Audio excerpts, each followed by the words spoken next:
Halo, perkenalkan kita dari kelompok 1. Izin memperkenalkan diri, nama saya Ahmad Fauzi Abuzar. Perkenalkan, nama saya Safira Maudeka Putri. Kenalkan, nama saya Melatika Ringki. Nama saya Putra Andrianto. Let's go!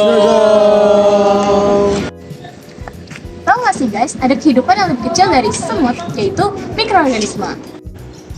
Mikroorganisme merupakan makhluk yang berukuran mikron atau lebih kecil lagi. Mereka tidak dapat dilihat oleh mata telanjang, namun dapat dilihat oleh mikroskop. Tubuh manusia merupakan rumah bagi jutaan mikroba ini.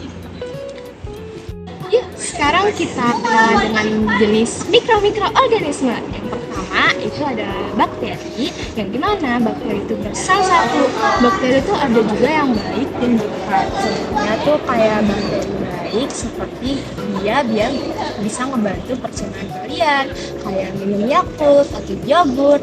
Terus yang bakteri jahat itu bisa merugikan tubuh, contohnya tuh kayak diare dan lain-lain. Yang kedua itu tuh ada virus. Virus itu sangat kecil, mikroorganisme yang kecil banget. Nah, di virus itu terdapat mereka tuh nggak bisa banget hidup tanpa. Ketiga itu ada jamur atau fungi. Jamur itu ada yang bisa dimakan ataupun mikrobis kecil. Jamur yang bisa dimakan itu kayak jamur tiram atau jamur kuping. Sedangkan jamur yang mikrobis kecil itu tuh yang seperti ada di ragi yang buat roti itu mengembang. Ada pula kapang yang membuat, tau nggak, yang di roti itu yang membuat berbulu-bulu hijau. Ada juga tuh jamur yang dapat merugikan tubuh kayak pamu dan kurap. Terus yang keempat itu ada alga. Alga tuh bersalah satu yang biasanya yang bisa berfungsi. Protozoa itu hewan bersalah satu yang bisa gerak sendiri, yang biasanya hidup di air atau di dalam tubuh. Contoh penyakitnya tuh kayak malaria atau disentri amber. Yang kelima tuh ada alga. Mikroalga, tumbuhan kecil yang bisa fotosintesis, bikin oksigen.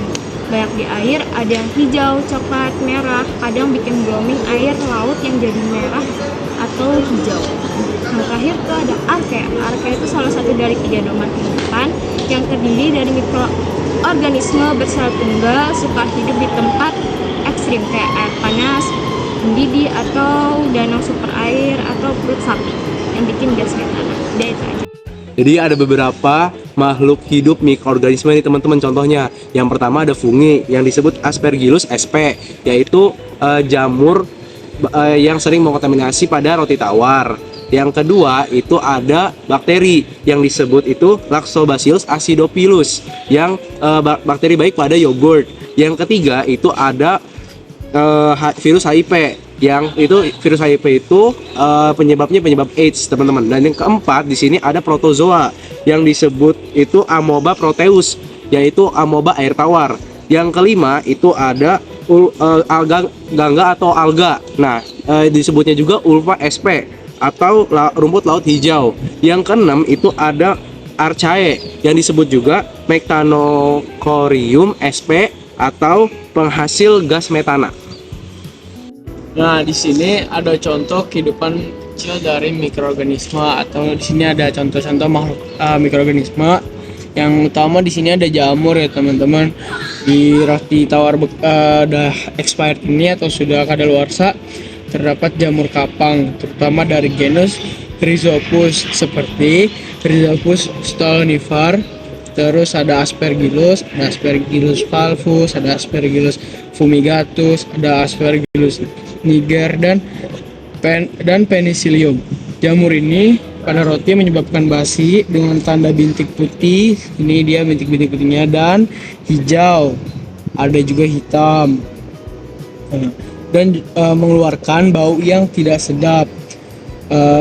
Mikroorganisme ini berbahaya ya teman-teman jika kita konsumsi, karena dapat menyebabkan keracunan makanan, terus reaksi alergi dan efek jangka panjang.